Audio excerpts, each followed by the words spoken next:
안녕하십니까. 혼란한 정치 시사 이슈를 술술 풀어보는 선거권의 혼술 12월 20일 금요일에 인사드립니다. 매주 금요일이면은 한국갤럽이 여론조사 결과를 발표하죠. 오늘 좀 충격적인 결과가 나왔습니다. 정당 지지율 조사에서 민주당이 국민의힘에 2배 앞서는 그런 결과가 나왔습니다. 그동안 한국갤럽 여론조사는 지금 비상계엄령 사태가 있기 전에는 항상 엎치락뒤치락 했습니다. 정당 지지율 조사에서 크게 벗어나지 않고 그 1, 2% 차이로 한쪽이 앞서거나 뒤서거나 했는데 지금은 국민의힘 지지율이 절반밖에 안 되는 민주당에 비해서 그런 상황이 됐습니다. 한국갤럽이 17일부터 4월 동안 조사한 데 따르면은 국민의힘 지지도는 24%, 민주당은 48%, 딱 절반으로 집계가 됐습니다. 지금 한국갤럽 기준으로 민주당 지지도는 윤석열 정부 출범 이래 최고치를 경신을 했습니다. 국민의힘은 지난주와 같은 최저치, 그래서 양당 격차가 더 커졌다. 일주일 사이에 민주당이 더 올라갔다는 이야기죠. 그리고 또 하나, 장래 대통령으로 누가 좋다고 생각하는지 이 조사에서는 이재명이 37% 나오고 국민의힘에서는 한동훈, 홍준표 나란히 5%, 그 정도입니다. 김문수 고용노동부 장관이 2%로 처음 올라간 것 같고요. 조국이 3% 나왔는데 이것은 조국은 지금 감옥에 있는데 이렇게 나온 것은 한국갤럽은 조사 대상자를 이렇게 쭉 나열하지 않고 그냥 물어보기 때문에 조국을 대답한 사람들이 있기 때문에 이런 결과가 나왔습니다. 어쨌든 그것은 변수가 되지 않고 이 상황에서 조기 대선 가능성이 전혀 없는 것은 아니죠. 물론 윤석열 대통령이 현재에서 기각이 돼서 업무에 복귀를 하고 좀 시간을 두고 국정을 좀 추스리면서 임기 단축형 개헌이든 이런 방안을 실천하는 것이 가장 좋은 방안이지만 검찰 수사도 있고 하니까 검찰이 아니고 이제 공수처에서 다 수사가 넘어갔죠. 공수처로. 그런 것들이 있고 하니까 조기 대선을 대비하지 않을 수 없는 그런 상황인데 이 지지율이 지금처럼 민주당의 절반이고 자기 주자들이 37대 5 이렇게 되면은 상당히 현재로서는 어렵죠. 그래서 뭔가 전환점을 마련해야 되는데 그 전환점의 첫 번째가 비대위원장 선출입니다. 비대위원장을 어떤 인물로 선출하는지에 따라서 제 모습을 찾고 만약에 조기 대선이 실시가 되면은 거기에 대비를 잘 할 수 있는지 그런 부분이 걸려 있는데 일단 지금 현재까지는 이 두 가지가 결정이 되고 있는 것 같습니다. 하나는 그 전에 권성동 원내대표가 본인이 원톱으로 원내대표 겸 비대위원장을 노렸던 것 같은데 거기에 대해서는 지금 부정적인 당내 의견이 많죠. 중진 의원들을 비롯해서 지금 각 선수별로 초선, 재선, 3선 이렇게 선수별로 의견을 모으고 있는데 일제히 원톱은 안 된다. 권성동 원내대표의 대중성이나 이런 것을 보면은 원톱으로 끌고 가기에는 무리가 있다. 그래서 투톱 비대위원장을 선출을 하고 원내대표는 권성동 어차피 뽑혔으니까는 그렇게 투톱인데 비대위원장에 대해서는 일단 투톱으로 가되 비대위원장은 지금 3선급 중진 의원들의 목소리가 가장 많이 작용을 하겠죠. 그래서 지금 두 사람으로 좁혀졌다는 보도는 나왔습니다. 누구냐면은 나경원, 권영세 이 두 사람으로 좁혀졌다는 건데, 자, 일단 이 투톱 체제가 적합하다는데 의견을 지금 국민의힘이 모아가고 있고, 3선 의원들이 오늘 5선 권영세, 역시 5선 나경원을 비대위원장 후보로 추천하기로 의견을 모았다. 아무래도 3선 의원들의 목소리가 잘 반영이 되겠죠. 그래서 이 상황에서 초선부터 4선까지 모두 선수가 높은, 그러니까 지금 5선, 두 사람 다 5선입니다. 선수가 높은 원내 인사가 비대위원장을 맡아야 한다는데 의견을 모았다.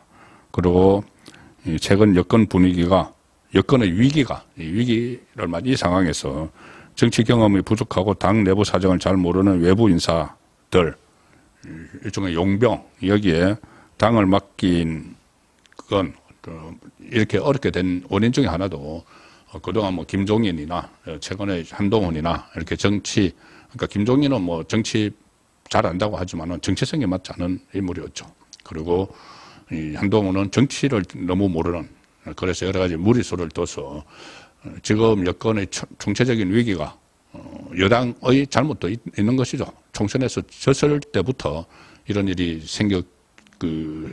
생기기 시작을 했기 때문에 그렇습니다. 그래서 선수가 높은 원내 인사에게 맡기자. 그전에는 원희룡 전 국토부 장관 이야기도 나왔지만은 지금 이제 원내에서 한 그 원희룡 전 장관은 일단 배제가 되는 분위기입니다. 그래서 두 사람인데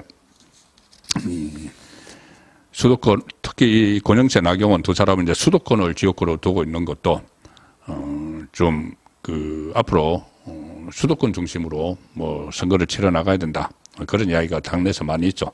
그래서 일단 저는 거기에는 동의를 하지 않지만은 영남권을 기반으로 해서 나갈 수밖에 없지만은 어쨌든 만약에 조기 대선이 치러질 경우에는 수도권이 또 승부처가 되는 건 맞습니다. 그렇기 때문에 수도권을 지역구를 두고 있는 두 사람이 좀 유리하지 않느냐.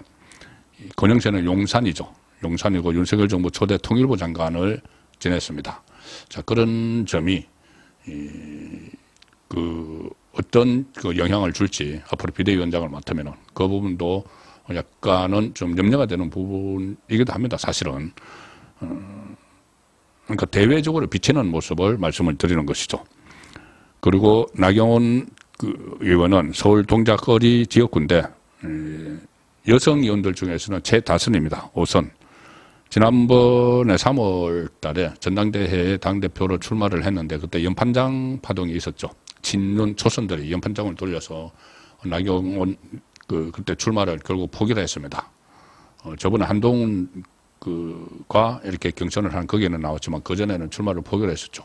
그리고 그전에 이준석가 당대표 경선을 했는데 사실상 당내에서는 압도적으로 당론에서는 앞섰지만 여론조사에서 이준석에게 뒤져서 당대표가 되지 못했는데 지금은 그때는 좀 비윤 이런 이야기도 들었죠. 그때 용산에서 나경원에 대한 비토 분위기가 분명히 있었습니다. 그때 김기현 대표를 뽑을 때. 자, 그런데 지금은 윤석열 대통령 탄핵에 대해서 반대 목소리를 좀 꾸준하게 내오고 여러 가지 방어에 나서는 그런 모습인데 자, 앞으로 비대위원장 역할이 뭔가를 보면은 저는 어느 사람이 적합한지 나올 거라고 봅니다. 제가 조금 전에 말씀드린 대로 국민의힘 지지율이 절반에 가 있는데 민주당에 뭔가 획기적인 좀 간판이라도 좀 변화가 있어야 되겠죠. 당의 간판, 대표적인 인물. 그러면은 아무래도 대중성이 좀 있는, 대중성이 있고 일정 부분 팬덤이 있는 이 사람이 당대표 격인 비대위원장을 맡는 게 낫겠죠. 그럼 나경원 의원은 사실 대중성이 좀 꽤 있다고 그렇게 봐야 되겠죠.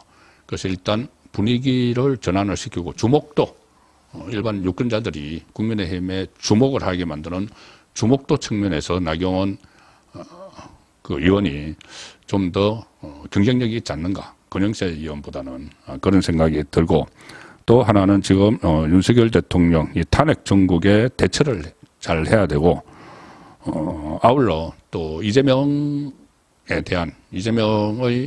이 범죄 혐의들에 대한 재판 연기 이런 것들을 집중적으로 지적을 해서 그런 사태가 오지 않도록 현재 결정이 나고 또 이재명이 그때까지 재판이 안 끝나고 이런 사태가 오지 않도록 계속 촉구를 해야 됩니다. 법원에도 촉구를 해야 되고 일단 국민에게 알려야 되죠. 만약에 이재명이 이 상황에서 2심이 안 끝난 상황에서 그러니까 3심까지 안 끝난 상황에서 혹시라도 이재명 정부가 들어서면 어떤 일이 벌어질지 피고인 대통령이 되는 상황 제가 계속 말씀드리는 그런 국가적 대혼란 온다는 것을 계속 국민에게 알려야 됩니다. 그 알리는 역할은 아무래도 또 판사 출신이고 대중성이 있는 이 나경원 의원이 좀 더 책임자가 아닐까. 그리고 이 야당에 대한 공세, 지금은 여당이지만 야당에 대한 공세를 계속해야 됩니다.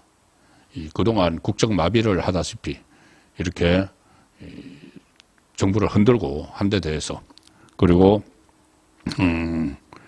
앞으로도 지금 탄핵 전국에서 한덕수 대통령 권한 대행을 또 탄핵한다고 하고 막 혼란스럽게 하기 때문에 야당과 싸워본 인물이 필요하죠. 민주당과 싸워본. 나경원 그 의원은 그때 원내대표를 하면서 민주당과 아주 치열하게 그때 싸운 적이 있습니다. 그래서 그때도 나다르크 이런 별명도 얻었었죠. 그 잔다르크의 거기에 빗대가지고 전투력을 인정을 한 겁니다. 나다르크. 그래서 그 야당과 상대하는데도 좀 경쟁력이 더 있지 않겠느냐 그런 생각인데, 자, 그리고 만에 하나 조기 대선이 치러진다면은 지금 가장 필요한 건 대선 주자를 어떻게 잘 관리를 하느냐 이 문제죠. 본인의 욕심 없이, 대권 욕심 이런 것 없이 잘 관리를 하느냐 문제가 있고, 또 하나는 이 선거에, 그러니까 만약에 조기 대선이 치러진다면은 그때까지 비대위 체제로 갈 수밖에 없습니다. 비대위 체제로 가고 대선 후보가 정해지겠죠. 그럼 대선 후보 중심으로 가지만은 비대위원장도 당대표 역할을 하면서 선거에 도움이 돼야 되는 거죠. 본선에서 도움이 돼야 되는 겁니다. 대선 후보 경선 관리도 물론 해야 되고, 하는 과정에서도 뭐 정치적 경륜이 있는 사람이 해야 되기 때문에 지금 중진위원 필요성이 나오는 것이고, 그리고 본선에 가면은 같이 그 선거대책위원장으로서 공동 선거대책위원장 이런 직함을 맡죠. 그래서 이 표를 얻는데 역할을 해야 됩니다. 그 역할을 하는 측면에서도 대중성이 있고 인지도가 있고, 나경원 또 호감도도 뭐 별로 떨어지지 않죠. 다른 그 중진위원들에 비해서 호감도도 좀 높은 편이죠. 그래서 거기까지 다 생각을 한다면은 나경원 후보가 적임자가 아닐까라는 생각을 합니다. 그때 동작을에 다시 탈환을 하러 갔을 때, 그때 이재명이 이 동작에 총선 기간 동안 8번이나 갔습니다. 그래서 나경원을 떨어뜨리려 한다는 이야기가 많았죠. 왜 그러냐면은 나중에 이 나경원이 이 국민의힘에서 중심에 서서 이재명의 그 허점, 급소를 계속 공격을 할 가능성이 있다. 이재명의 민주당에 대해서. 자, 그런데 그것을 뚫고 나경원 의원이 당선이 됐죠. 자, 그런 여러 가지를 따지고 보면은 일단 제 판단으로는 현 상황에서 당 내에서, 그것도 원 내에서 중진을 하기로 했다고 하면은 나경원 의원이 가장 적임자다는 말씀을 드립니다.